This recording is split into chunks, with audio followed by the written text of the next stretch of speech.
الله من الشيطان الرجيم بسم الله الرحمن الرحيم يا أيها الناس اعبدوا ربكم الذي خلقكم والذين من قبلكم لعلكم تتقون الذي جعل لكم الأرض فراشا والسماء بناء وأنزل من السماء ماء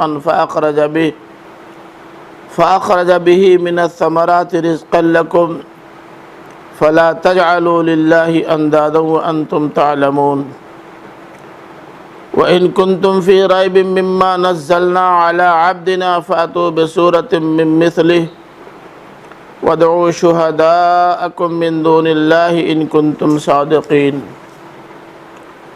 فان لم تفعلوا ولن تفعلوا فاتقوا النار التي وقودها الناس والحجارة اعدت للكافرين وبشر الذين آمنوا وعملوا الصالحات أن لهم جنات تجري من تحتها الأنهار كلما رزقوا منها من ثمرة رزقا قالوا هذا الذي رزقنا من قبل وأتوا به متشابها ولهم فيها أزواج مطهرة وهم فيها خالدون ان اللہ لا يستحی ان يضرب مثلا ما بعوضة فما فوقها واما الذين آمنوا فيعلمون انه الحق من ربهم واما الذين كفروا فيقولون ماذا اراد الله بهذا مثلا يضل به كثيرا ويهدي به كثيرا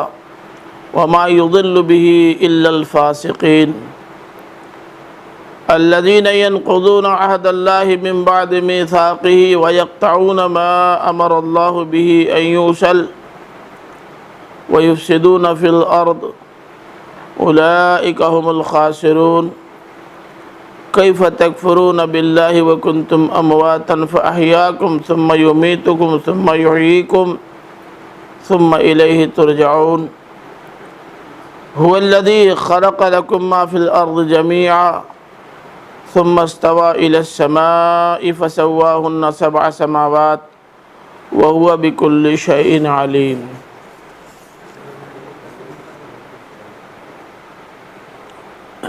عزیز طلباء، ابھی تک جو آیات چل رہی تھیں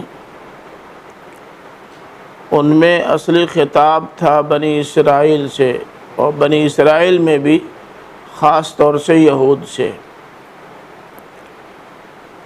لیکن جس مجموعہ آیات کی ابھی تلاوت کی گئی ہے اس کے اصلی مخاطب ہیں بنی اسماعیل۔ میں ابتدا میں آپ کو بتا چکا ہوں کہ اس سورے میں اصلی مخاطب تو یہود ہیں۔ کیوں یہ بیچ بیچ میں کیا ہو رہا ہے؟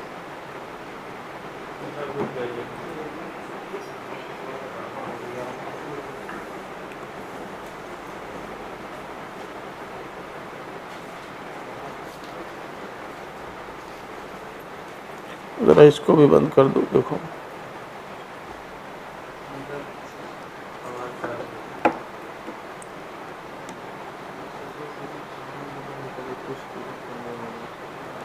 ان سے پوچھئے، بتائیں بند ہو گیا؟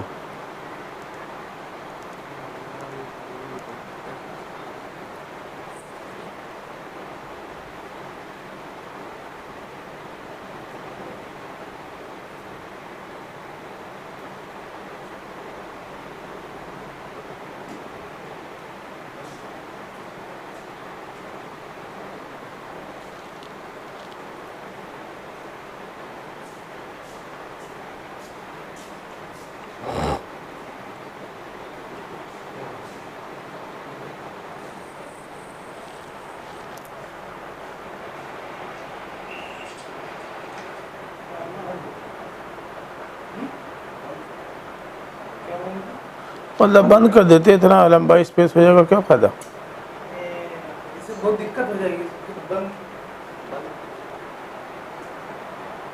وہ تو کاٹ کے الگ ہو جائے گا نا، اس کے چکر مت پڑیے۔ ابھی تو الگ ہو رہا ہے، ابھی حکومت تو الگ کیا نہیں۔ تو میرے پاس تو ہے نا ریکارڈنگ، میں آپ ویڈیو نکال لیجیے گا، ایسے تو پھر جوڑنا مشکل ہو جائے گا۔ تو اگر ڈائریکٹ اس سے بھیجنا ممکن تھا، اس میں لگانے کی کیا ضرورت ہے؟ چھوڑیے۔ نہیں نہیں، ضروری ہے کہ خدا نہ خواستہ کبھی اگر کوئی دقت ہو جائے۔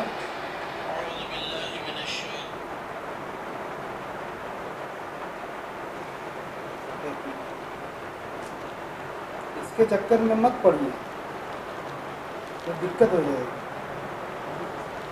اگر مان لیجیے کبھی مائک کچھ ڈسٹرب ہو گیا، نہیں آئی آواز، تو اس سے لے لیں گے نا۔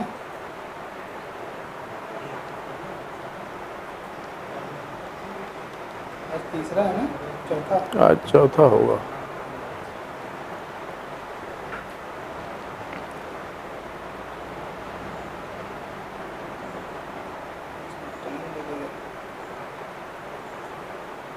اس کو کبھی بھی کٹ مت کیجیے، تو پھر اس کو سیو کرنے میں ٹائم لگ جائے گا، سیو نہیں کریں گے تو وہ چلا جائے گا۔ اچھا چلیے، آپ کو سیٹ ہو گیا؟ ہاں بس سیٹ ہو گیا، اس کو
ابھی ایک آپ شروع میں بھی نا اعلان کر دیجیے گا کہ اگر آپ لوگ خاموش نہیں رہیں گے تو ہم یہاں سے ریموو کر دیں گے،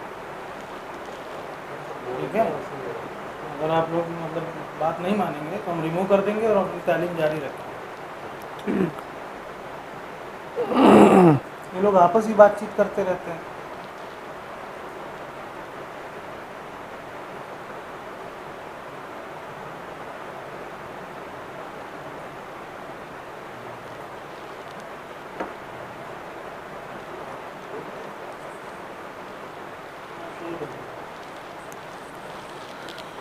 وہ تلاوت سے شروع کرنا ہوگا پھر سے؟ تلاوت تو ہوتی ہے نا، اس کے بعد سے شروع کر دیں۔ دیکھیے بھائی، آپ لوگ خاموشی اختیار کیجئے، آپس میں باتیں مت کیجئے، اس لیے کہ اگر آپ لوگ بات کریں گے تو درس آپ کا متاثر ہوگا، اور نہیں آپ مانیں گے تو ہم ریموو کر دیں گے، پھر آپ کو موقع نہیں ملے گا، لیکن درس بند نہیں ہوگا، جاری رہے گا۔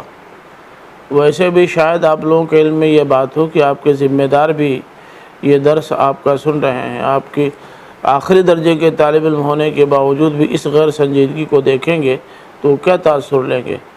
تو اس لیے تھوڑا آپ لوگ خاموشی بنا کے رکھیں۔ شروع کریں۔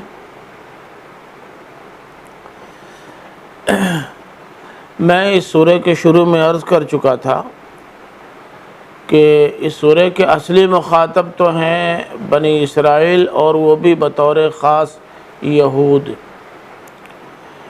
لیکن بیچ بیچ میں کہیں نبی کریم صلی اللہ علیہ وسلم سے بھی خطاب ہو جائے گا، اور کہیں اہل ایمان سے بحیثیت امت مسلمہ، اور کہیں بنی اسماعیل سے بھی۔ ابھی تک جو گفتگو چل رہی تھی اس کے مخاطب یہود تھے، لیکن جس مجموعے آیات کی آج تلاوت کی گئی ہے اس کے مخاطب ہیں بنی اسماعیل۔ یہاں یہود سے خطاب روک کر بنی اسماعیل کو مخاطب بنانے کی ضرورت اس لیے پیش آئی کہ یہ یہود آخری رسول کی دشمنی اور اس کی حسد میں بنی اسماعیل سے مسلسل ساز باز رکھتے تھے، اور ان کے اندر یہ وسوسہ اندازیاں کرتے رہتے تھے کہ وہ ان کی مخالفت کریں۔ اور طرح طرح سے ان کو پٹی پڑھانے کی کوشش کرتے تھے۔ چونکہ بنی اسماعیل کا وہ بڑا طبقہ جو اپنے خود ساختہ اصولوں پر کاربند تھا اور اس کی وجہ سے وہ اپنے ذاتی مفادات حاصل کرتا تھا، تو وہ بھی چاہتا تھا کہ یہ دعوت بہت آگے بڑھ نہ سکے، تو اس لیے وہ بھی ان کا ساتھ دیتے تھے اور باقاعدہ کوشش کرتے تھے کہ کسی طرح سے یہ ابتدا ہی میں دم توڑ دے، آگے بڑھنے نہ پائے۔ اللہ تعالیٰ نے یہاں یہود سے خطاب روک کر بنی اسماعیل سے اس لیے خطاب فرمایا ہے کہ ایک تو یہ مقصد ہے کہ بنی اسرائیل خاص طور سے یہود اس بات کو اچھی طرح جان لیں کہ اللہ تعالیٰ ان کی ان سازشوں سے واقف ہے جو وہ بنی اسماعیل کے ساتھ کرتے تھے، لیکن یہ پہلو اس قدر نفرت انگیز ہے کہ یہ بات ان سے کہنے کے بجائے ان سے منہ پھیر کر بنی اسماعیل سے کہی جا رہی ہے۔ دوسرا پہلو یہ ہے کہ بنی اسماعیل ہوش میں آئیں اور ہوش کے ناخن لیں، اور وہ پرائے شگون اسماعیل ہیں، الناس سے مراد بنی اسماعیل ہیں۔ ان سے کہا گیا کہ اعبدوا ربکم، اپنے رب کی عبادت کرو۔ رب کے سلسلے میں اس سے پہلے بھی بتا چکا ہوں کہ اللہ تعالیٰ کی صفت ربوبیت کی بے پناہ اہمیت ہے، اسی لیے وحی کا آغاز ہوا تو وہاں بھی اللہ تعالیٰ نے اپنی صفت ربوبیت کا تصور لوگوں کے سامنے رکھ دیا، اور جہاں سے قرآن کا آغاز ہو رہا ہے وہاں بھی یہ تصور موجود ہے، اور قرآن مجید کا جہاں اختتام ہو رہا ہے وہاں بھی یہ تصور موجود ہے، اور ہر خاص موقع پر اللہ تعالیٰ نے اپنی ربوبیت کا تصور لوگوں کے دل و دماغ میں جاگزی کرنا چاہا ہے۔ اب اعبدوا ربکم کہنے کی ضرورت اس لیے پیش آئی کہ نمبر ایک، وہ جن لوگوں کی عبادت کرتے تھے ان میں سے کوئی ربوبیت میں کوئی کردار ادا نہیں کر رہا تھا، تو اللہ تعالیٰ نے ان کی عبادت سے روکا اور فرمایا کہ اس کی عبادت کرو جو تمہارا رب ہے، تمہارے لیے وسائل فراہم کرنے والا ہے، تمہارے مسائل حل کرنے والا ہے، اور تمہاری ضروریات زندگی کی تکمیل کرنے والا ہے۔ پھر ان کو اس کے ذریعے سے یہ پیغام بھی دیا ہے کہ جس درجے میں بھی تم اپنے رب کی یا اللہ تعالیٰ کی عبادت کرنے کے دعوے دار ہو، اس درجے میں بھی تمہاری یہ عبادت رب نہیں ہے، اس لیے کہ تم نے اس کے ساتھ دوسرے بھی شریک ٹھہرا رکھے ہیں، اور اللہ کے مقابلے میں ان کی عبادت اور ان کی پوجا زیادہ ہو رہی ہے، بلکہ صحیح بات تو یہ ہے کہ اصلاً انہی کی پوجا ہو رہی ہے۔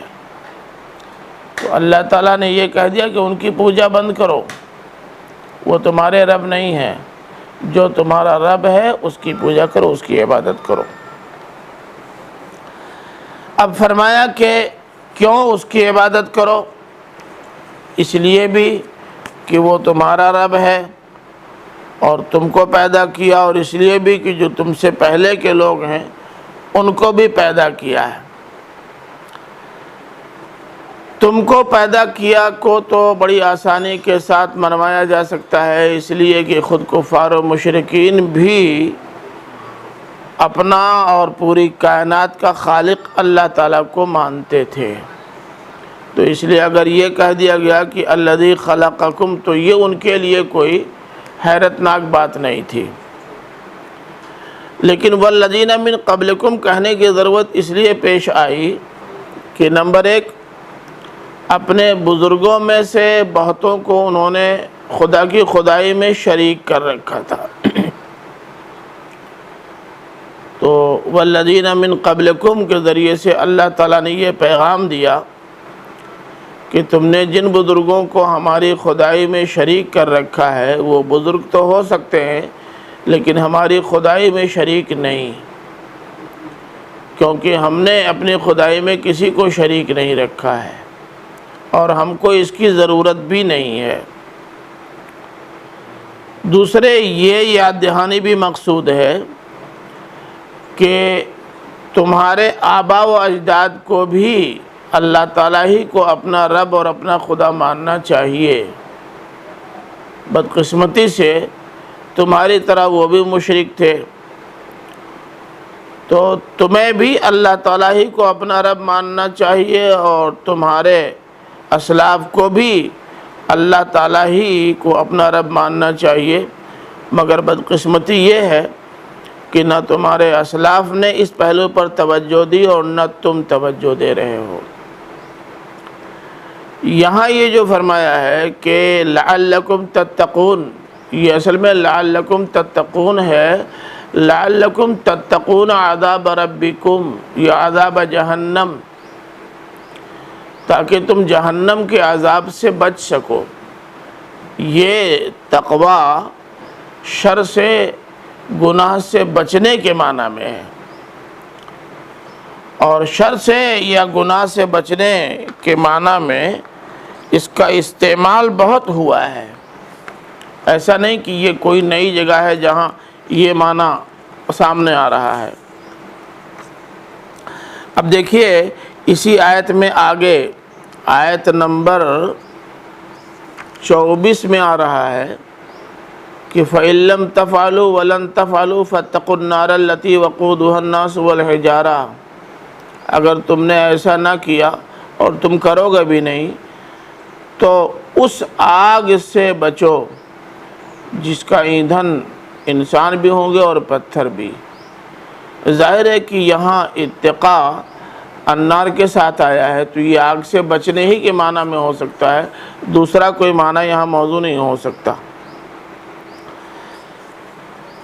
اب یہ جو آ گیا ہے کہ لعلکم تتقون، تاکہ تم بچ سکو، یہ لعل کا ترجمہ ہمارے مترجمین بھی تاکید کرتے ہیں، ہم لوگ بھی تاکید کرتے ہیں۔ سوال یہ ہے کہ جب تاکید کا ترجمہ کرنا ہے تو لعل لانے کی کیا ضرورت ہے؟ دیکھیے لعل کا محل استعمال جاننے کی ضرورت ہے۔ ایک تو لعل ایسے موقعوں پر آتا ہے جہاں امید قوی یا امکان غالب کا مفہوم ہوتا ہے، تو وہاں لعل آتا ہے اور اس کے اندر ایک طرح کی امید موجود ہوتی ہے۔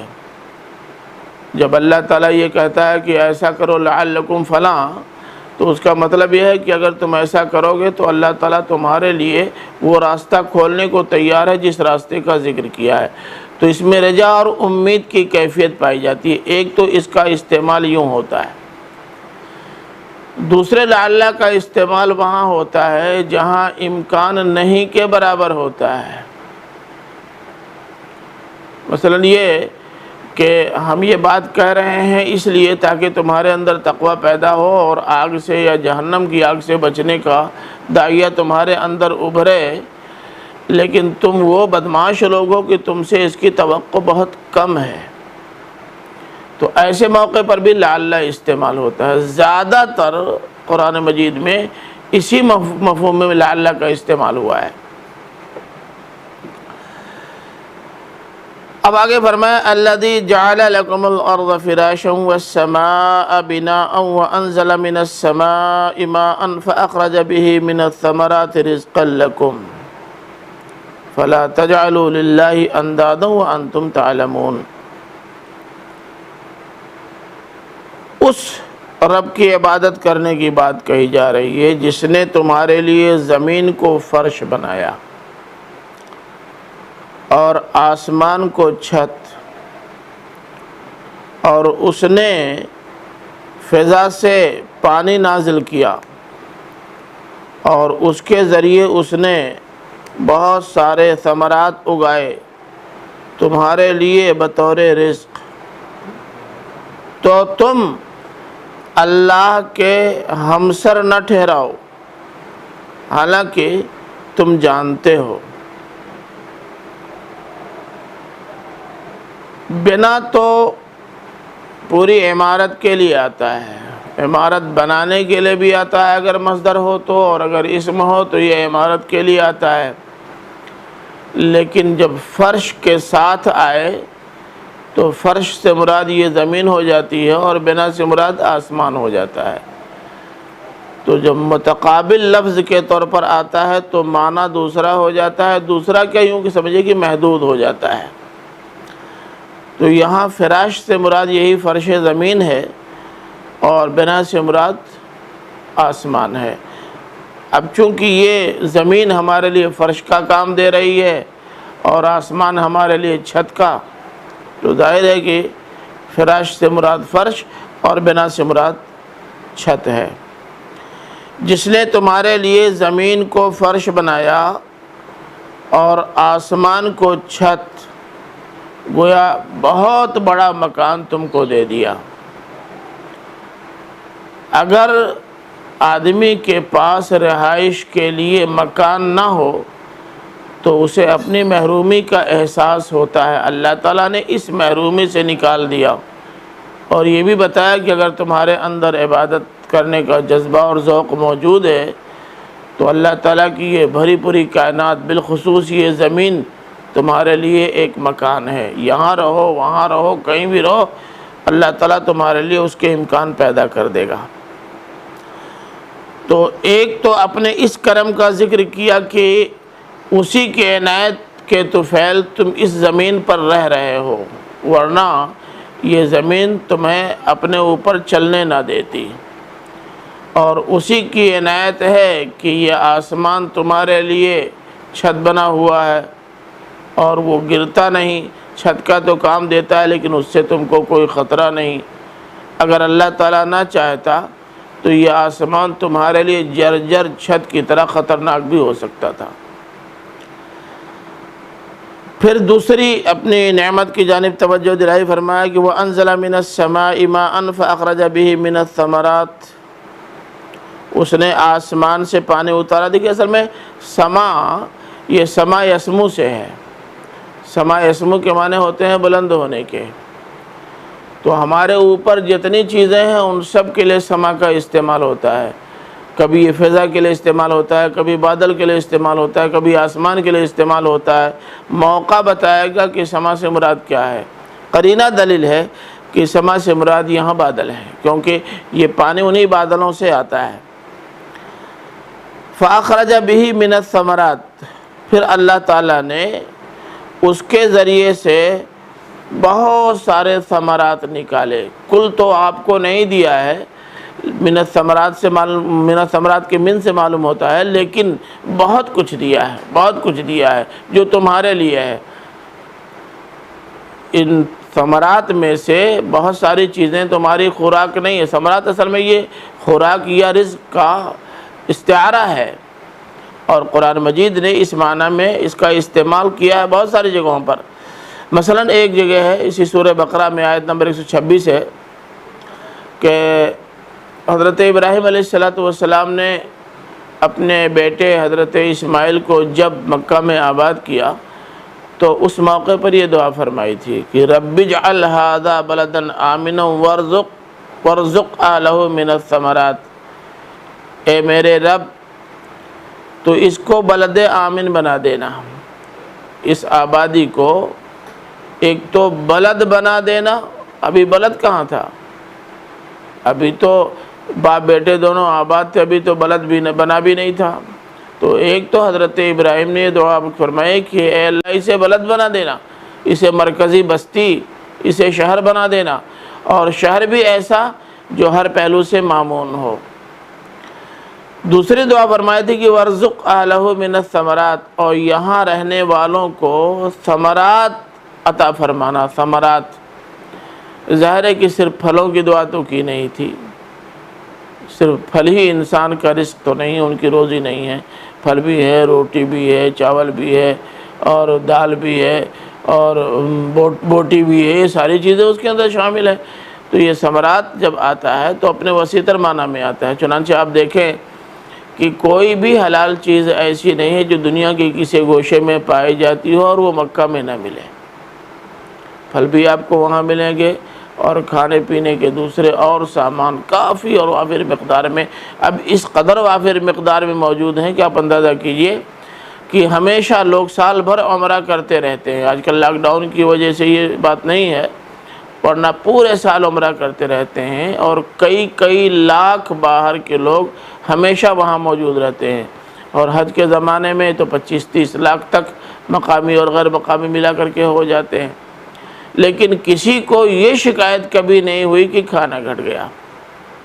ہمارے ہاں بھی بہت سارے اجتماعات ہوتے ہیں، ان اجتماعات میں نظم میں تھوڑی سی گڑبڑی ہو جائے، ذرا پہلے سے لوگ آ کے بیٹھنے لگیں تو خوراک گھٹ جاتی ہے۔ ہم کو یاد ہے طالب علم کے زمانے میں بیریڈی میں اجتماع ہوا تھا تبلیغی جماعت کا، جماعتیں بہت پہلے سے آ گئیں، اور جو انتظام تھا وہ انتظام بالکل دوسرے دن ہی گھٹ گیا، ختم ہو گیا۔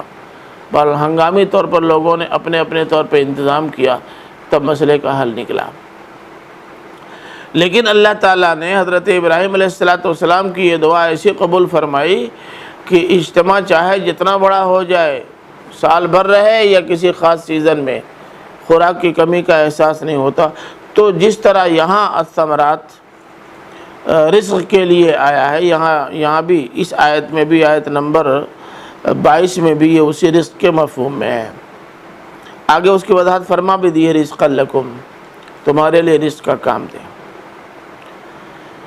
اب یہ فرمایا کہ فلا تجعلوا للہ اندادا، تو تم اللہ کے ہمسر نہ ٹھہراؤ۔ یہ انداد جمع ہے ند کی، جس کے کئی معنی آتے ہیں، ہمسر، ہم پایا، مشابہ، یہ سارا معنی اس کے اندر آتا ہے۔ تو تم اس کے ہمسر نہ ٹھہراؤ، مد مقابل کا معنی بھی آتا ہے، کفو کا معنی بھی آتا ہے ند کا، یہ سب معنی ند کے آتے ہیں۔ تو تم اللہ کا کفو مت ٹھہراؤ، اللہ کا ہمسر مت ٹھہراؤ۔ کوئی بھی اس پوری کائنات کے اندر بڑی سے بڑی مخلوق بھی اللہ کی برابری نہیں کر سکتی، اس لیے یہ جرم بہرحال مت کرو، کسی چھوٹے کو کسی بڑے کا ہم پلہ مت بناؤ، یہ اختیار تم کو نہیں ہے، اور وہ بھی جو ساری کائنات میں سب سے بڑا ہے، اس کا ہم پلہ بنانے کی تو کوئی گنجائش ہی نہیں ہے۔ یہ ہدایت دینے کی ضرورت اس لیے پیش آئی کہ کفار و مشرکین مکہ اللہ کے انداد ٹھہراتے تھے، اور اگر انجانے میں ایسا کرتے تو شاید مجرم نہ ہوتے، لیکن خود قرآن کہہ رہا وَأَنْتُمْ تَعْلَمُونَ، اور تم جانتے ہو کہ اللہ تعالیٰ کا کوئی ہمسر نہیں ہے، اور جو قابلیتیں، جو صلاحیتیں، جو خوبیاں اور جو قدرتیں اللہ تعالیٰ کے اندر ہیں وہ کسی کے اندر موجود نہیں، اس کے باوجود بھی ایسا کرتے ہو۔ انجانے میں کرنے والا اگر کوئی جرم کر جاتا ہے تو وہ اتنا بڑا مجرم نہیں گردانا جائے گا جتنا جاننے والے جان بوجھ کر کریں تو مجرم گردانے جائیں گے۔ اصل میں وَأَنْتُمْ تَعْلَمُونَ ایک تو اس بات کو بتا رہا ہے کہ اس حقیقت سے تم واقف ہو کہ اللہ تعالیٰ کا کوئی ہمسر نہیں ہو سکتا۔ دوسرے اس پہلو کی جانب بھی اشارہ کر رہا ہے کہ تمہارا اپنا اقرار ہے کہ اللہ کا کوئی ہمسر نہیں ہے، اور اللہ تعالیٰ جتنا بڑا ہے اتنا بڑا کوئی نہیں ہے، اور اللہ تعالیٰ جو کچھ کرتا ہے وہ کوئی اور نہیں کرتا، خالق بھی اللہ تعالیٰ ہے، رازق بھی اللہ تعالیٰ ہے، اس کا اعتراف تم اپنی زبان سے کرتے ہو۔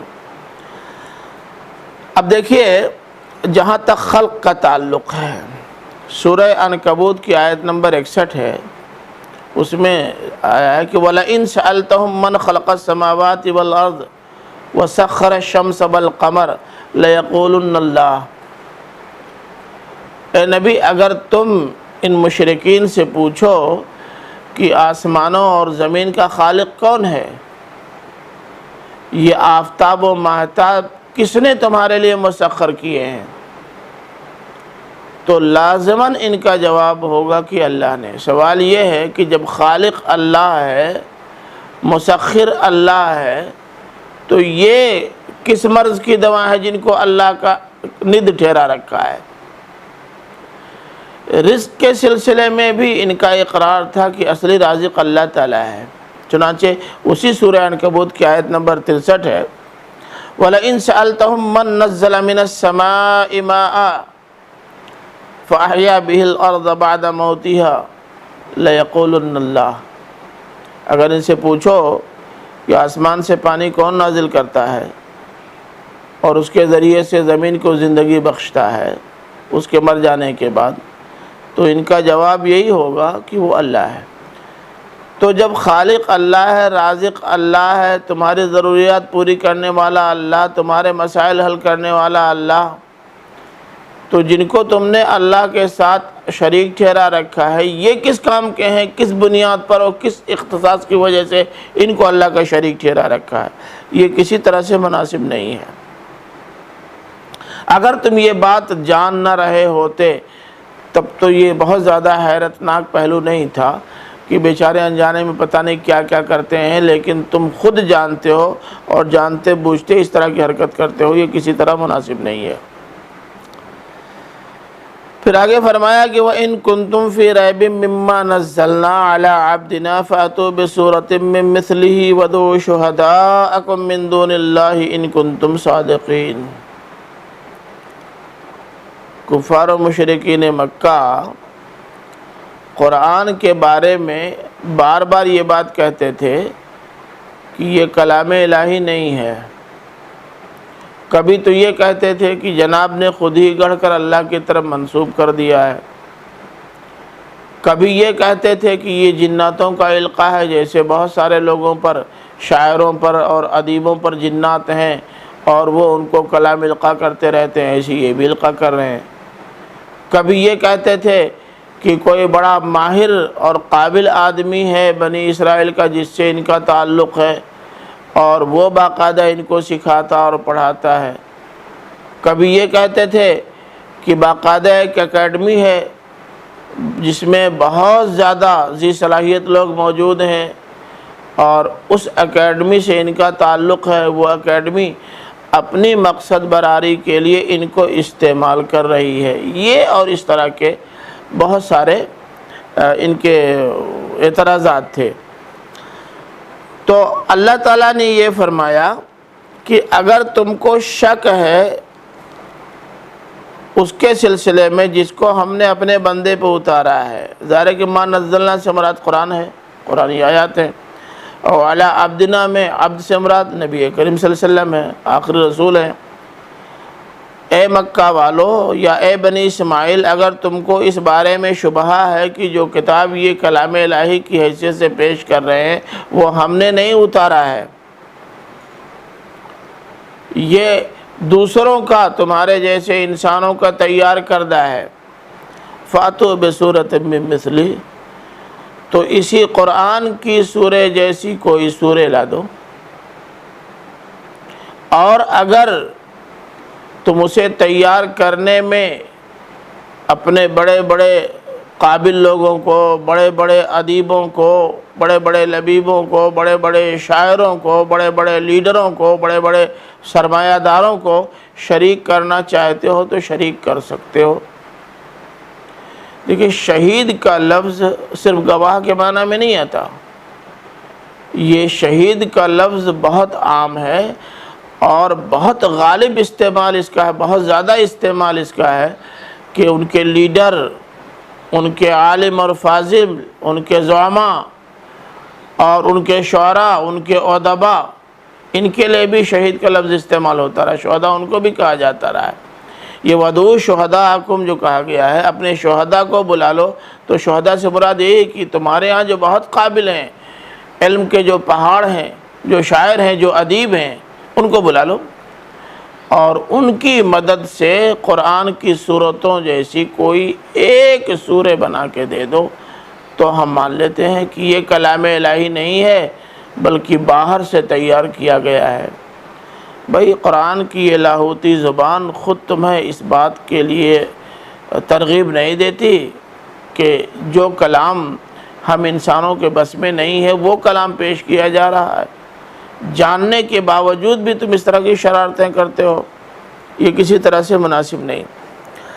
بات آ گئی تو یہ عرض کرتا چلوں، بات شہید پر یاد آئی ہے کہ شہید کا لفظ لازماً اپنے اندر تقدس کا معنی نہیں رکھتا، مثلا یہی نہیں ہے۔ اور کسی مفسر نے یہاں شہید کا معنی یہ نہیں لیا ہے کہ اس سے مراد پیغمبر ہیں یا نبی اور رسول ہیں۔ لیکن حیرت ہوتی ہے کہ سورہ قصص آیت نمبر 75 میں وَنَزَعْنَا مِن كُلِّ أُمَّةٍ شَهِيدًا فَقُلْنَا هَاتُوا بُرْهَانَكُمْ کی جب بات آئی تو لفظ شہید سے لوگوں نے استدلال کیا، ہمارے مفسرین نے، اور یہ ثابت کیا کہ یہ شہید بتا رہا ہے کہ اس سے مراد انبیاء ہیں، صلاح ہیں، انبیاء ہیں اور وہ رسول ہیں۔ حالانکہ اگر لفظ شہید اس بات کی شہادت دینے والا ہوتا تو یہاں بھی تو شہید کا استعمال ہوا ہے۔ یہاں آپ دیکھ رہے ہیں کہ یہ بہت زیادہ پڑھے لکھے لوگوں، ادیبوں اور شاعروں کے مفہوم میں آیا ہے، اور سورہ قصص میں وہ کفار و مشرکین کے لیڈروں اور قائدین کے لیے آیا ہے۔ پورے ذخیرہ تفسیر میں مولانا فراہی کے علاوہ مجھے نہیں معلوم کہ کسی اور نے بھی شہید کا وہ معنی لیا ہو جو میں بتا رہا ہوں، کسی نے بھی نہیں، یہاں تک کہ مولانا امین حسن اصلاحی صاحب نے بھی نہیں لیا ہے۔ مولانا فراہی کی رائے کا ذکر کر کے اس کے بعد وہی رائے ظاہر کر دی جو سارے لوگوں نے کی ہے، جبکہ وہاں کئی پہلو ایسے ہیں کہ جو اس کے بالکل خلاف جاتے ہیں، لیکن اب اس پر گفتگو کا موقع نہیں ہے۔ اب تھوڑا سا رک کے آخر میں میں نے اس پر ایک مضمون لکھا بھی ہے، وہ نظام القرآن میں چھپ گیا ہے، آپ چاہیں تو اس کو پڑھ لیں، وَنَزَعْنَا مِن كُلِّ أُمَّةٍ شَهِيدًا کی صحیح تعویل۔ ابھی اس پر گفتگو ہو جائے گی، کوئی حرج نہیں۔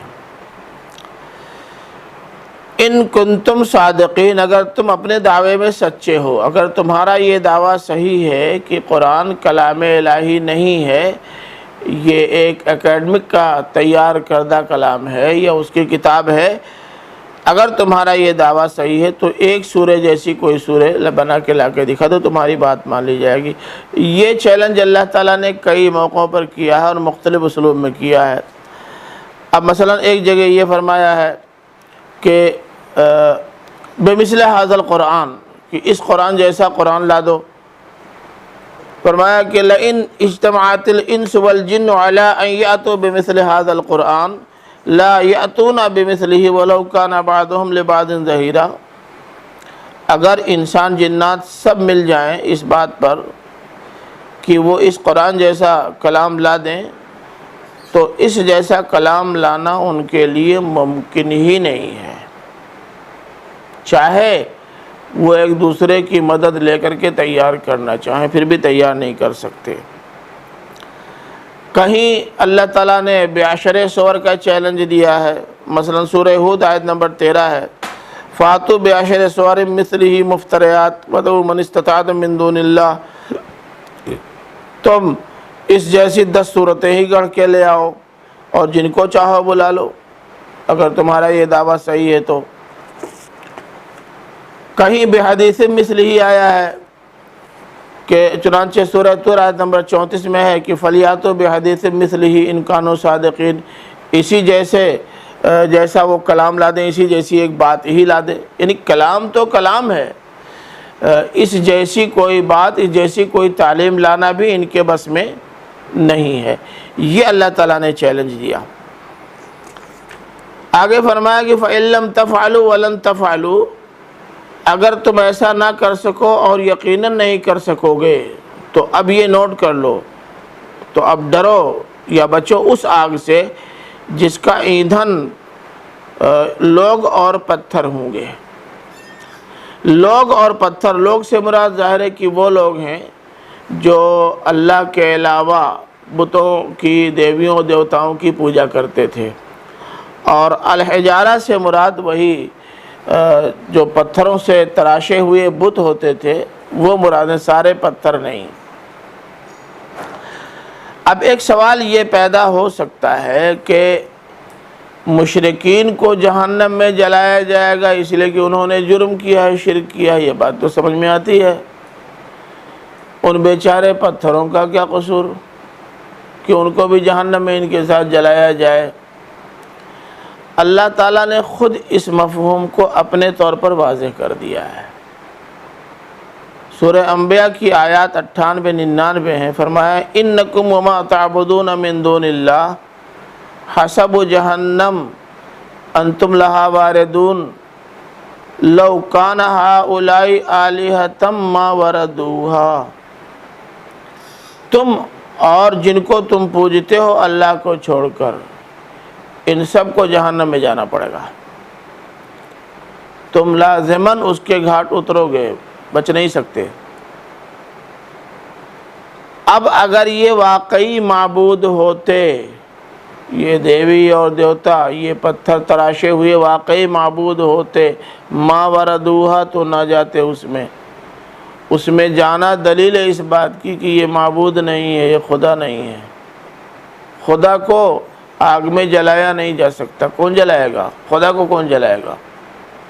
لیکن ان کا آگ میں جانا اور جلایا جانا ہی دلیل ہے اس بات کی کہ وہ معبود نہیں ہے، خدا نہیں ہے۔ لو کانوا آلہۃ ما وردوہا، تو قرآن نے صرف اس کو خود کھول دیا ہے کہ یہ معبود نہیں ہے، اور یہی بتانے کے لیے ان کو جہنم میں جلایا جائے گا تاکہ ان کی عبادت کرنے والے اس بات کو دیکھ لیں کہ جن سے ان کی ساری امیدیں وابستہ تھیں، بیچارے جب وہ اپنے کو نہیں بچا پا رہے ہیں تو ان کو کیا بچا پائیں گے؟ جب سنکٹ موچ کرنے والا اپنا سنکٹ دور نہیں کر سکتا تو دوسروں کا سنکٹ موچن کیسے ہو سکتا ہے؟ اعدت للکافرین، یہ آگ تیار کی گئی ہے کافروں کے لیے۔ کافروں سے مراد یہاں مشرکین ہیں، اس لیے کہ یہ شرک بھی ایک طرح کا کفر ہے۔ اللہ تعالیٰ کو اس طرح ماننا جس طرح نہیں ماننے کا حکم ہے، یہ کفر ہے۔ اللہ کے ساتھ کسی کو شریک کر لیں تو اللہ تعالیٰ کو ایسا ایمان مطلوب نہیں ہے، ایسا ماننا مطلوب نہیں ہے، یہ ماننا نہ ماننے کے برابر ہے۔ اس لیے اس مناسبت سے ان کے لیے کافرین کا لفظ استعمال ہوا ہے۔ اب ساتھ ہی ساتھ اللہ تعالیٰ نے ان لوگوں کو بشارت بھی دے دی ہے جنہوں نے کفر کی زندگی چھوڑ دی تھی اور ایمان کا راستہ اختیار کر لیا تھا، تاکہ ان لوگوں کے بیچ میں جو اہل اسلام یہ ساری گفتگویں سن رہے تھے، تھوڑا سا ان کی تسلی اور ان کے دلچسپی کی بھی کچھ چیزیں سامنے آ جائیں۔ فرمایا وَبَشِّرِ الَّذِينَ آمَنُوا وَعَمِلُوا الصَّالِحَاتِ ان لہم جنات تجری من تحتها الانہار۔ اس لیے بھی اس کا ذکر ہوا ہے کہ تقابل کے بیان سے چیزوں کا سمجھنا زیادہ آسان ہو جاتا ہے، متقابل چیزوں کے بیان سے۔ فرمایا کہ اے نبی بشارت دے دو ان لوگوں کو جو ایمان لائے اور جنہوں نے نیک اعمال کیے کہ ان کے لیے ایسی جنتیں ہوں گی جن کے نیچے سے نہریں جاری ہوں گی۔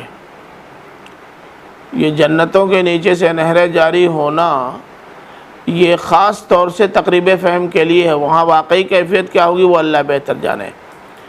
لیکن اس دنیا میں بادشاہوں، بڑے بڑے بادشاہوں کے یہاں ان کے محل جو بنتے تھے وہ ذرا اونچی جگہوں پر بنتے تھے، اور باقاعدہ اس میں نہروں کو جاری کرنے کا ایک نظام پہلے سے موجود تھا۔ جو بھی ایسا بنواتے تھے وہ اس طرح کا انتظام ضرور کرتے تھے۔ آج بھی تاج محل وغیرہ کو دیکھیے تو اس کے سامنے بالکل اس کے سامنے پتلی سی ایک نہر مختصر ہی صحیح موجود ہے۔ اور عربوں کا ذوق و مزاج تو یہ تھا کہ یہ اونچی جگہوں پر اپنے محل بنواتے تھے، اور باقاعدہ ان کے محل کے نیچے سے پانی پاس ہوتا تھا۔ جن کے یہاں یہ انتظام ہوتا تھا ان کے بارے میں سمجھا جاتا تھا کہ یہ بڑے سرمایہ دار اور بڑے رہنما ہیں۔ تو تقریب فہم کے لیے، ورنہ واقعی کیفیت آخرت میں کیا ہوگی یہ تو اللہ تعالیٰ ہی بہتر جانتا ہے۔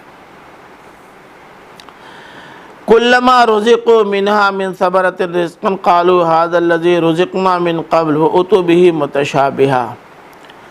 وہاں جب ان کو جس قسم کا رزق دیا جائے گا، اس رزق کو پانے کے ساتھ ہی ان کا احساس یہ ہوگا کہ یہ کوئی نئی چیز نہیں ہے، اس کے بارے میں تو ہم پہلے ہی سے جانتے، سنتے اور مانتے تھے۔ یہ رزقنا سے لازماً ذہن اس طرف نہیں جانا چاہیے کہ دنیا میں اللہ تعالیٰ نے وہ ساری غذائیں ان کو فراہم بھی کر دی تھیں جو آخرت میں یا جنت میں ملنے والی ہیں، بلکہ یہ کہ ان کا ایک تصور ہمارے سامنے آ چکا تھا اور ہم ان کا ایک خاکہ ذہن میں بنا چکے تھے، وہی ہے جو یہاں پیش کیا جا رہا ہے، بیان کیا جا رہا ہے۔ اب یہ دیکھیں جو اصل میں قالو آیا ہے نا، قالو ھذا الذی رزقنا من قبل، اب یہ لفظ قول کا استعمال قرآن نے کئی معنی میں کیا ہے۔ ایک تو سیدھے سیدھے زبان سے جو بات کہی جاتی ہے وہ بھی قول ہے، زبان حال سے تعبیر کے لیے بھی قول کا استعمال ہوتا ہے، من میں کوئی بات ہو تو اس کے لیے بھی قول کا استعمال ہوتا ہے، دل میں کوئی بات چھپا کے رکھی جائے تو اس کے لیے بھی قول کا استعمال ہوتا ہے۔ اب دیکھیے دل میں جو بات چھپا کے رکھی جاتی ہے اس کے لیے قول کا استعمال دیکھیے، سورہ رعد کی آیت نمبر 10 ہے، سواء منکم من اسر القول ومن جہر بہ، جس نے القول کو چھپایا، اس کا مطلب یہ ہے کہ قول وہ بھی ہے جس کو چھپا دیا جائے، لوگ نہ سن سکیں نہ جان سکیں، وہ بھی قول ہے۔ اسی طرح سے مجرد اشارہ کے لیے بھی قول کا استعمال ہوا، حضرت مریم کا واقعہ تھا، انی نذرت للرحمن صوما فلن اکلم اليوم انسیا، تو وہ بھی وہاں اللہ تعالیٰ نے حکم دیا تھا کہ فقولی، تم کہہ دینا، تو کیسے کہیں گی جب کہنے ہی پر پابندی ہے؟ اس کا مطلب یہ ہے کہ یہ کہنا تھا اشارے سے، تو اشارے سے کوئی بات کرنا بھی قول ہوتا ہے۔ اور زبان حال کی تعبیر کے لیے سورہ مائدہ میں منافقین کے سلسلے میں جو آیا ہے کہ یقولون نخشى ان تصیبنا دائرہ فعسى اللہ ان یاتی بالفتح او امر من عنده فیصبحوا علی ما اسروا فی انفسهم نادمین، وہ کہتے تھے، ظاہر کہ لوگوں سے تھوڑے کہتے تھے، ان کے دل میں یہ بات تھی، ان کے دل میں یہ بات تھی کہ کہیں ایسا نہ ہو کہ ہم کسی مصیبت میں گر جائیں۔ اپنی اس بات کا اظہار وہ نہیں کرتے تھے، لیکن ان کے دل میں یہ بات تھی موجود پہلے سے۔ اچھا، من قبل کی تعویل ہمارے مفسرین نے دو کی ہے، یہ جو آیا ہے یہاں کہ رزقنا من قبل، ھذا الذی رزقنا من قبل، یہ وہی رزق ہے جو ہم کو اس سے پہلے دیا گیا۔ مفسرین کی ایک بڑی جماعت کا خیال یہ ہے کہ دنیا میں یہ رزق ہم کو دیا تو نہیں گیا، لیکن اس جیسا رزق ملا تھا۔ اور بھائی طرح طرح کے پھل عمدہ قسم کے ملتے ہیں دنیا میں، اور اب تو کھانے پینے کی وہ ویرائٹیز سامنے ہے کہ وہی جنت میں مل جائیں تب بھی کوئی یہ نہیں کہے گا کہ کوئی محرومی سامنے آ رہی ہے۔ تو زیادہ تر لوگوں کی رائے تو یہی ہے کہ دنیا میں ان کو وہ سب کچھ مل چکا ہے جو آخرت میں ان کو ملنا ہے، بس کوالٹیز کا فرق ہوگا۔ بیر یہاں بھی عمدہ سے عمدہ، اب تو اتنی بڑی بڑی بیر مارکیٹ میں آ گئی ہے، بہت عمدہ کھانے میں۔ جنت میں جو ملے گی، نبی کریم صلی اللہ علیہ وسلم جو دیکھ کے آئے اس کے بیان کے مطابق خربوز تربوز کے برابر بیر ہوگی، اس کی کوالٹی اور اچھی ہوگی، وہ اور زیادہ خوشبودار اور زیادہ لذت دار ہوگی، مگر مل چکی ہے۔ اب اللہ تعالیٰ نے یہ جو کہہ دیا ہے کہ بھائی جنت کی غذائیں تم کو نہیں ملی تھی، جنت کی غذاؤں جیسی غذائیں ملی تھی، وہ تو متشابہہ، اس کے قریب قریب، یہ چیزیں نہیں تھی۔ اب یہاں کی کوالٹی کا معاملہ ہی کچھ اور ہے۔ ایک رائے تو یہ ہے۔ دوسری رائے یہ ہے کہ اسی جنت میں آنے سے پہلے تم کو وہ چیزیں مل چکی ہیں، اس پیمانے کی نہیں جو جنت میں ہے، لیکن اس سے ذرا کم مل چکی ہیں۔ یہ کہاں؟ آپ نے یہ پڑھا ہے نا بار بار کہ جو لوگ جنت میں جائیں گے وہ بھی جنت میں جانے سے پہلے ایک جگہ روکے جائیں گے گیسٹ ہاؤس میں، اور باقاعدہ ان کی ابتدائی ضیافت ہوگی۔ جیسے آپ کے سیمینار میں جو لوگ آتے ہیں تو پہلے بنگلے میں ان کو روکا جاتا ہے، چائے پانی وغیرہ کرائی جاتی ہے، پھل وغیرہ کچھ کھلا کر کے تب ان کی جگہ پر پہنچایا جاتا ہے۔ تو یہ جو ابتدائی اور اولین سامان ضیافت ہوتا ہے وہ نزل ہے، اور وہ ان کو مل چکا ہے۔ اس جنت میں جو کچھ ان کو پانا ہے اس کی کچھ چیزیں اس کوالٹی کی تو نہیں، لیکن اس کے آس پاس یہاں ان کو مل چکی ہیں۔ ایسی جہنم میں جانے والوں کو بھی پہلے بیچ میں ایک تعذیب خانے میں روکا جائے گا اور ان کو وہاں سزائیں ملیں گی۔ یہاں بھی جو کچھ ان کے ساتھ ہوگا یہ بطور نزول ہی ہوگا، اصل تو جہنم ہے جہاں جانے کے بعد سب کچھ ملے گا۔ تو کچھ مفسرین کی رائے یہ ہے۔ ہمارے مولانا اصلاحی صاحب ان لوگوں میں سے ہیں جن کی رائے دوسری ہے، یعنی رزقنا من قبل سے مراد وہ اسی جنت میں بطور سامان ضیافت جو چیزیں ملی ہیں اس کی جانب اشارہ کر رہے ہیں۔ اور لوگ بھی ہیں، مولانا اصلاحی صاحب بھی ہیں۔ مولانا فراہی ایک آدمی ایسے ہیں جنہوں نے دونوں کو جمع کر دیا ہے۔ ان کا کہنا یہ ہے کہ دنیا میں جو نعمتیں، جنت میں جو نعمتیں ملنے والی ہیں ان کا ایک عکس ہمارے سامنے دنیا میں آ چکا ہے۔ اگر انار، انگور، سیب اور کیلا ہمارے سامنے نہ رہا ہوتا اور جنت کی نعمتوں کی حیثیت سے ان کا ذکر ہوتا تو ہم کیا پتہ پاتے یہ کون سی چیزیں ہیں۔ اسی لیے آپ دیکھ رہے ہیں نا قرآن مجید میں النخل ہے نا، یہ عناب ہیں، اس طرح کے بہت سارے پھلوں کا ذکر ہوا، سیب کا ہے۔ یہ سب پھل دنیا میں ملے بھی ہیں، ہم نے استعمال بھی کیا ہے۔ اس لیے جب آخرت کے تعلق سے ان کا ذکر ہوا اور یہ بتایا گیا کہ وہاں اور اعلیٰ کوالٹی کی یہ ساری چیزیں ملیں گی تو بات سمجھ میں آ گئی۔ تو وہ چیزیں تو نہیں ملی تھی جو یہاں مل رہی ہیں، لیکن اس جیسی چیزیں دنیا میں مل چکی ہیں۔ اور یہ بات بھی صحیح ہے کہ اس سے ذرا اور ہائی فائی مگر جنت میں ملنے والی چیزوں کے مقابلے میں ذرا کمتر بطور سامان ضیافت ان کو وہاں ملے گا۔ تو یہاں سے لے کے وہاں تک کل رزقنا من قبل میں شامل ہے، یہ مولانا فرائی کہتے ہیں۔ وَلَهُمْ فِيهَا أَزْوَاجٌ مُطَهَّرَةٌ، اور اس میں ان کے لیے پاکیزہ جوڑے ہوں گے۔ یہ بات ذہن میں رہے کہ لفظ زوج صرف بیوی یا صرف شوہر کے لیے نہیں آتا، بیوی یا شوہر کے لیے بھی آتا ہے اور جوڑے کے لیے بھی آتا ہے، سیدھے سیدھے جوڑی اور جوڑا کل کے لیے آتا ہے۔ ہم لوگ جب چھوٹے تھے تو یہ کانگریس کا نشان تھا بیلوں کی جوڑی۔ عربی جب وہ اخبارات اور رسائل میں ان کی رپورٹ آتی تھی تو وہ زوجین کا لفظ استعمال کرتے تھے، حالانکہ وہ دونوں بیل ہوتے تھے۔ تو زوج کا استعمال اس کے لیے بھی ہوتا ہے۔ اب یہاں ازواج مطہرہ سے ایک بات تو یہ معلوم ہو گئی کہ اگر وہ مرد ہیں تو ان کو ان کا جوڑا ملے گا مطہرہ، یعنی بیویاں، اور اگر وہ عورتیں ہیں تو ان کو ان کا جوڑا ملے گا یعنی شوہر، اور یہ سب کے سب مطہر ہوں گے۔ مطہر میں دیکھیے عادات و خصائل، طبیعت و مزاج، سرشت، فکر اور کردار، ہر پہلو سے پاکیزگی ہوگی۔ اور عام طور پر مطہر کا استعمال اسی معنی میں ہوتا بھی ہے۔ وہ لا یمسہ الا المطہرون پڑھا ہے نا، اس کو نہیں چھوتے یا اس کے قریب نہیں پھٹکتے مگر مطہر۔ ہمارے بہت سارے علماء نے اس سے نتیجہ یہ نکالا کہ بغیر وضو قرآن کو نہیں چھو سکتے۔ اس آیت سے اس کا ثبوت نہیں ملتا۔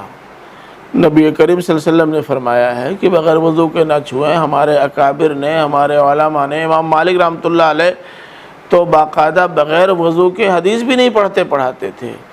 تو یہ قرآن کے آداب میں سے ہے، قرآن پڑھنے کے آداب میں سے ہے، لازماً ہونا چاہیے، اس کا اہتمام کیا جانا چاہیے۔ اسی لیے آپ دیکھ رہے ہیں کہ باقاعدہ قرآن مجید آپ پڑھتے ہیں تو اگر بیچ میں گھنٹیاں پڑھتی ہیں تب بھی گھنٹی روک کر کے آپ کو وضو کرنے کا موقع دیا جاتا ہے۔ لیکن اس آیت سے استدلال صحیح نہیں، غلط ہے، کیونکہ وہاں المطہر کا لفظ استعمال ہوا ہے، اور مطہر وہاں فرشتوں کے لیے آیا ہے۔ اپنی طبیعت، اپنے خصلت، اپنے عادات، اپنے کیریکٹر اور اپنے مزاج اور اپنے فکر، ہر پہلو سے جو پاکیزہ ہوتے ہیں ان کے لیے مطہر کا لفظ استعمال ہوتا ہے۔ تو یہاں چاہے مرد ہوں چاہے عورتیں ہوں، دونوں مطہر ہوں گے۔ نہ مرد ایسے ہوں گے جو گھاٹ گھاٹ کا پانی پی کے آئے ہوں گے، نہ عورتیں ایسی ہوں گی جو گھاٹ گھاٹ کا پانی پی کے آئے ہوں گی، بلکہ دونوں ایک دوسرے کے لیے بالکل نئے نئے سے۔ اور ظاہر ہے کہ چاہے مرد ہو چاہے عورت ہو، دونوں میں سے ہر ایک کی خواہش اور تمنا یہی ہوتی ہے کہ اس کا جو جوڑا ہو وہ بہرحال مطہر ہو ہر پہلو سے، وہ اخلاق کا بھی اچھا ہو، کردار کا بھی اچھا ہو، اور ہر چیز کو برداشت کرنے کی صلاحیت بھی رکھتا ہو، تعاون کا جذبہ بھی اس کے اندر ہو، ہمدردی بھی ہو۔ یہ سارے پہلو ہوتے ہیں۔ اللہ تعالیٰ نے یہ فرمایا کہ وہاں جو جوڑے ملیں گے وہ مطہر ہوں گے، وَهُمْ فِيهَا خَالِدُونَ، اور نعمتوں بھری اس جنت میں جانے کے بعد جہاں قسم قسم کے پھل، کھانے پینے کی انواع و اقسام کی چیزیں اور یہ شاندار اور انتہائی پاکیزہ سرشت جوڑے ملیں گے، تو یہ ہمیشہ کے لیے ہوں گے۔ نہ عورتوں کو اس کا اندیشہ ہوگا کہ طلاق کوئی دے دے گا، اور نہ مردوں کو اس کا اندیشہ ہوگا کہ چھوڑ کے کہیں اور چلی جائے گی۔ یہ ہمیشہ کے لیے، اور یہ پاکیزگی بھی ہمیشہ کے لیے ہوگی۔ ایسا بھی نہیں ہوگا کہ کل کسی مرحلے میں ان دونوں میں سے کوئی چھچھودر نکل لے۔ فرمایا آگے کہ ان اللہ لا یستحی ان یضرب مثلا ما بعوضہ فما فوقها فاما الذین آمنوا فیعلمون انہ الحق من ربهم واما الذین کفروا فیقولون ماذا اراد اللہ بہذا مثلا یضل به کثیرا ویہدی به کثیرا وما یضل به الا الفاسقین۔ اللہ تعالیٰ شرم نہیں کرتا اس بات میں کہ وہ کوئی سی بھی مثال بیان کر دے یا تمثیل بیان کر دے، خواہ وہ مچھر یا اس سے کمتر کسی چیز کی ہو۔ رہے وہ جو ایمان لائے تو وہ جانتے ہیں کہ یہ ان کی رب کی جانب سے صحیح حق ہے، لیکن جن لوگوں نے کفر کیا، جب انہوں نے یہ مثال سنی تو وہ کہنے لگے کہ ماذا اراد اللہ بہذا مثلا، آخر اللہ تعالیٰ یہ تمثیل بیان کر کے کہنا کیا چاہتا ہے، بتانا کیا چاہتا ہے؟ کیا بتانا یہ چاہتا ہے کہ وہ مکھی اور مچھر تک اتر سکتا ہے؟ اللہ تعالیٰ نے فرمایا کہ اصل میں اس کلام کے ذریعے سے اللہ تعالیٰ بہتوں کو گمراہ کرتا ہے اور بہتوں کو راہ راست پہ بھی لاتا ہے، لیکن یہ ذہن میں رہے کہ یہ گمراہ کرتا ہے اللہ تعالیٰ اپنی سنت کے مطابق ہی، اور سنت کے مطابق صرف وہ گمراہ ہوتے ہیں جو نافرمانی کرنے والے ہوتے ہیں۔ ضرب مثل کے معنی ہوتے ہیں کسی حقیقت کو تمثیل کے پیرائے میں بیان کر دینا، کسی حقیقت کو تمثیل کے پیرائے میں، اور تمثیل کے پیرائے میں بیان کرنے سے بات بڑی جلدی پہنچتے ہیں۔ اور باقاعدہ ہم لوگوں کا تو مطالعہ تو انجیل وغیرہ کا ہے نہیں، کتابیں ہی دستیاب نہیں ہیں، ورنہ بالکل کرتے۔ لیکن جو چیزیں ادھر ادھر سے لوگوں کے حوالے سے پڑھنے کو مل رہی ہیں، ان چیزوں کو دیکھنے کے بعد یہ اندازہ ہوتا ہے کہ حضرت عیسیٰ علیہ السلام کے ہاں تو تمثیلات کا ایک سلسلہ ہے، ایک سلسلہ ہے پورا تمثیلات کا۔ تو یہ تمثیل کے اسلوب میں جو بات بیان کی جاتی ہے وہ ذرا زیادہ زوردار اور مؤثر ہوتی ہے۔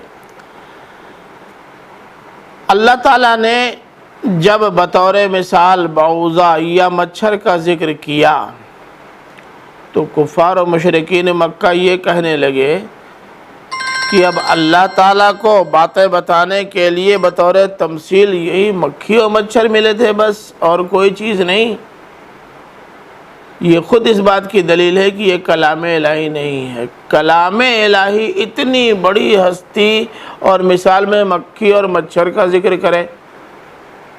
اللہ تعالیٰ نے اس کا جواب دیا ہے کہ تم کو چھوٹی سی چھوٹی چیز کو بطور دلیل پیش کرنے میں شرم محسوس ہوتی ہوگی، لیکن اللہ تعالیٰ کو اس میں شرم نہیں آتی۔ وہ تو سمجھانا چاہتا ہے، اور سمجھانے کے لیے جو اسلوب سب سے زیادہ موزوں اور مؤثر ہوتا ہے وہ اسلوب وہ اختیار کرتا ہے۔ العنکبوت مکڑی کا بھی ذکر اللہ تعالیٰ نے اسی پہلو سے کیا ہے۔ یہ باتیں سمجھانے کے لیے ہیں، اور جب اللہ تعالیٰ کی کل مخلوق ہے تو کسی مخلوق کو بطور تمثیل پیش کرنے میں شرم کون سی؟ تمہارے ہاں یہ ہے کہ یہ فلاں اعلیٰ خاندان سے تعلق رکھتا ہے اس لیے اس کی مثال دینا تو ٹھیک ہے، لیکن جو ادنا خاندان سے تعلق رکھتا ہے اس کی مثال دینا ٹھیک نہیں ہے۔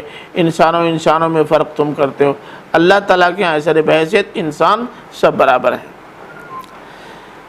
فرمایا کہ یہ تمثیلات جب آتی ہیں تو دو الگ الگ قسم کے رد عمل سامنے آتے ہیں۔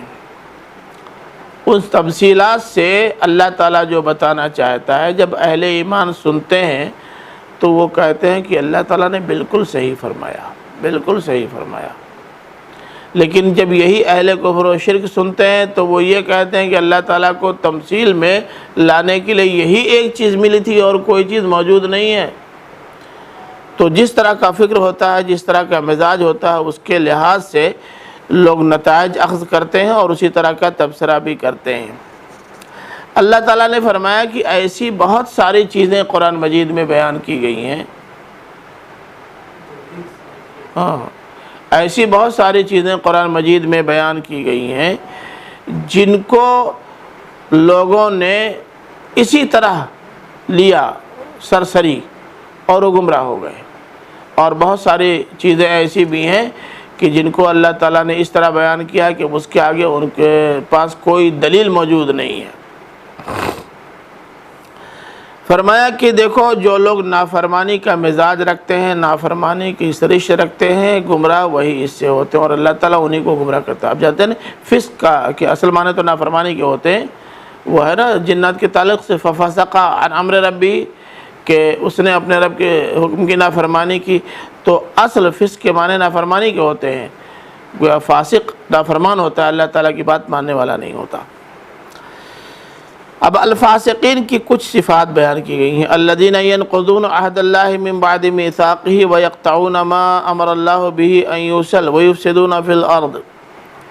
ایک تو ان کی صفت یہ ہے کہ وہ اللہ تعالیٰ سے پختہ عہد کرنے کے باوجود اس کو توڑ دیتے ہیں۔ یہ کون لوگ ہیں جو اللہ تعالیٰ سے بار بار عہد کرنے کے بعد توڑ دینے والے رہے؟ یہ وہی یہود ہیں۔ کفار و مشرکین مکہ کے سامنے آئینہ رکھ دیا گیا کہ جن کو تم اپنا گرو اور استاد سمجھتے ہو، دیکھ لو یہ ہمیشہ کے عہد شکن ہیں۔ دوسری صفت ان کی یہ بیان کی کہ وَيَقْطَعُونَ مَا أَمَرَ اللَّهُ بِهِ أَن يُوصَلَ، کہ وہ اس کو کاٹتے ہیں جس کو اللہ تعالیٰ نے جوڑنے کا حکم دیا ہے۔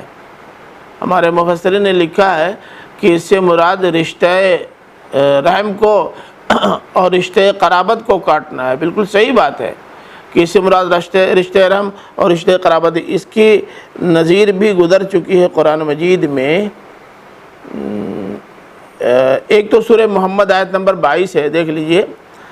فَهَلْ عَسَيْتُمْ إِن تَوَلَّيْتُمْ أَن تُفْسِدُوا فِي الْأَرْضِ وَتُقَطِّعُوا أَرْحَامَكُمْ۔ یہاں فساد فی الارض کے ساتھ تقطعوا ارحامکم، تقطع کا لفظ بھی استعمال ہوا اور یہاں رحم کی صراحت بھی ہو گئی ہے۔ تو اس سے اندازہ ہوتا ہے کہ مفسرین نے جو بیان کیا ہے وہ بالکل صحیح بیان کیا ہے کہ رشتوں کو کاٹنا، اور یہ یہود رشتوں کو کاٹنے، توڑنے، لوگوں کے درمیان دشمنی پیدا کرنے اور ان کو ایک دوسرے سے الگ کرنے میں کل بھی مہارت رکھتے تھے، اور آج بھی ان کا یہی پیشہ اور شیوا ہے۔ اور یہی ساری چیزیں ہیں جو فساد فی الارض ہیں، جیسا کہ پرسوں والے درس میں نے بتایا تھا آپ کو۔ اولئک هم الخاسرون، یہی ہیں جو گھاٹے میں رہنے والے ہیں۔ یہ خاسرون دونوں پہلو سے ہے، دنیا کے پہلو سے بھی اور آخرت کے پہلو سے۔ دنیا میں ان کو تمام طرح کی ریشہ دوانیوں اور تمام طرح کی سازشوں کے باوجود گھاٹا اٹھانا پڑے گا، اور ان کے سارے یہ جال ٹوٹ جائیں گے اور اسلام غالب ہو کے رہے گا۔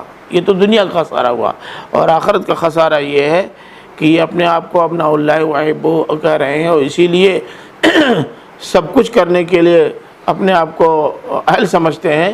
قیامت جب آئے گی تو پتہ چل جائے گا کہ یہاں بھی وہ گھاٹے ہی میں رہے، ان کو کچھ ملا نہیں۔ پھر اللہ تعالیٰ نے انتہائی حیرت سے فرمایا کہ کیف تکفرون باللہ وکنتم امواتا فاحیاکم ثم یمیتکم ثم یحییکم ثم الیہ ترجعون۔ کیسے تمہاری ہمت ہوتی ہے اللہ تعالیٰ کا انکار کرنے کی؟ تم مردہ تھے، اللہ تعالیٰ نے تم کو زندگی دے دی۔ ہر انسان وجود میں آنے کے بعد پہلے مردہ ہی ہوتا ہے ماں کے پیٹ میں. اللہ تعالیٰ نے زندگی عطا فرمائی. سب مانتے ہیں کہ اللہ تعالیٰ نے ماں کے پیٹ میں روح ڈالی، زندگی ڈالی ہے، تب انسان زندہ ہوا. پھر وہی مارتا بھی ہے. اس کو بھی سب لوگ تسلیم کرتے ہیں کہ اگر اللہ تعالیٰ کسی کو باقی رکھنا چاہے تو تمام طرح کی سازشوں کے باوجود کچھ نہیں ہوتا، اور اگر وہ نہ مارنا، اور اگر مارنا چاہے تو تمام تدبیروں کے باوجود بھی کوئی اپنے کسی بھی عزیز کو، چاہے وہ کتنا ہی بڑا ڈاکٹر اور پاورفل کیوں نہ ہو، روکنا چاہے تو روک نہیں سکتا. اللہ تعالیٰ نے بتایا کہ جس نے پہلی مرتبہ زندگی دی تھی وہی پھر دوبارہ زندگی دے گا اور تم کو پھر سے جلائے گا، اور سارے لوگوں کو، تم سب لوگوں کو بارگاہ خداوندی میں حاضر ہونا پڑے گا. وہاں تمہاری زندگی کے بارے میں تفصیلی حساب و کتاب ہوگا. اب اس پیراگراف کا آخری ٹکڑا ہے هو الذی خلق لکم ما فی الارض جمیعا. وہی اللہ ہے جس نے تمہارے لیے زمین کی ساری چیزیں پیدا کی ہیں. اس کا مطلب یہ ہے کہ تم بہت اونچے ہو. یہ زمین کی ساری چیزیں تمہارے لیے، یہاں تک کہ یہ لکڑیاں اور یہ پتھر جن سے دیوتا بنائے جاتے ہیں، یہ بھی تمہارے لیے بنائے گئے، یہ تو تمہارے خادم ہیں سب. ثم استوى الى السماء. تمہارے لیے زمین کی ساری چیزیں وجود میں لا کر وہ آسمان کی طرف متوجہ ہوا تو 7 آسمان بنائے. یہ آسمان بھی تمہارے لیے بنائے ہیں، تمہاری خدمت کے لیے.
کہیں عدت للمشرکین ہے اور کہیں وہ للفاسقین ہے، بہت سارے للمنافقین ہے، تو کئی چیزیں ہیں۔ یہ تو اس وقت مانا جاتا ہے جب صرف کافروں کے لیے جہنم بنائے جانے کا صریح ذکر ہوتا، جبکہ ایسا نہیں ہے۔ ایک بات، دوسرے یہ ہے کہ کفر کے دو معنی ہوتے ہیں، ایک کفر وہ ہے جو اصطلاحی ہے جس میں صریح انکار ہوتا ہے، دوسرا کفر وہ ہے جس کا یہاں ذکر ہوا ہے ابھی، جس میں شرک شامل ہے۔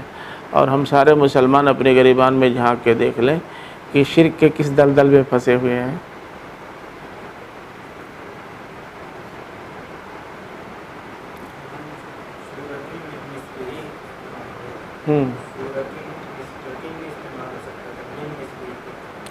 صورتم بمثلہ، صورتم من مثلہ، صورتن مثلہ، یہ تینوں استعمال ہو سکتا ہے، لیکن تینوں سے تین الگ الگ پہلو بیان کرنا ہوگا۔ کوئی بھی سورہ اٹھا لو، چاہے وہ سورہ کوثر ہی کیوں نہ ہو، اسی کی نظیر لا کے دکھا دو، یہ پہلو واضح کرنے کے لیے من کے بغیر بات نہیں بنے گی۔ بے مثل ہی اگر لاتے ہیں بے کے ساتھ، تو یہ دکھانا مقصود ہے کہ جو رنگ اور آہنگ اس کا ہے، اسی رنگ اور آہنگ کی کوئی چیز لا کر کے پیش کر دو۔ اور جب کتاب میں مثل ہی آتا ہے تو سیدھے سیدھے کسی بھی پہلو سے لے لو، اس کی نظیر لا کے رکھ دو۔ تو یہ تینوں الگ الگ چیزوں کی جانب دلالت کرتے ہیں، اشارہ کرتے ہیں۔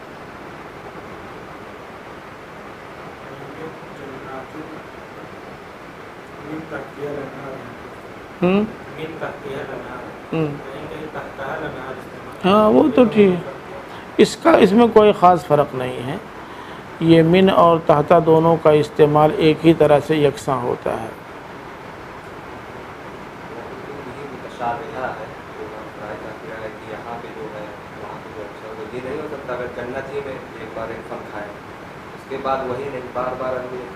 نہیں، وہ اتو جو آ گیا ہے نا، یہ اتو منا دیا جا چکا ہے، تو اتو بھی تو نہیں، جو دیا جا چکا ہے تو کھا لیا آپ نے، اب اس کے بعد پھر کیا ہوگا؟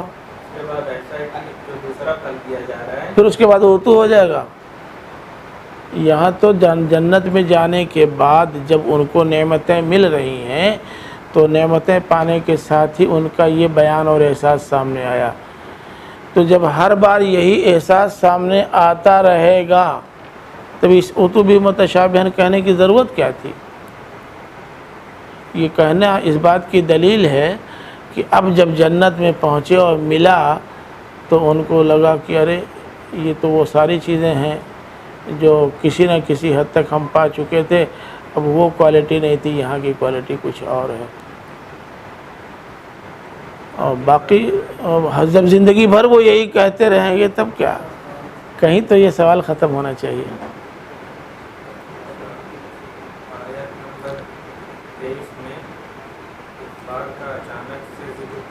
کس کا؟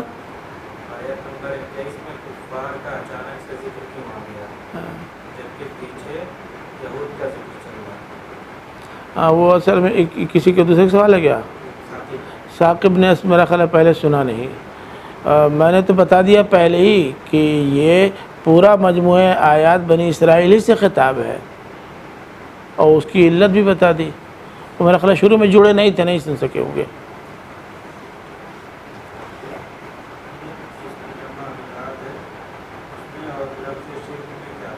کس میں؟ ند تو ہمسر کو کہتے ہیں، شرک کسی کے ساتھ کسی کو جوڑ دینے کا نام ہے، یہ شرک بالکل دوسرا عمل ہے، ند ایک دوسری چیز ہی ہے۔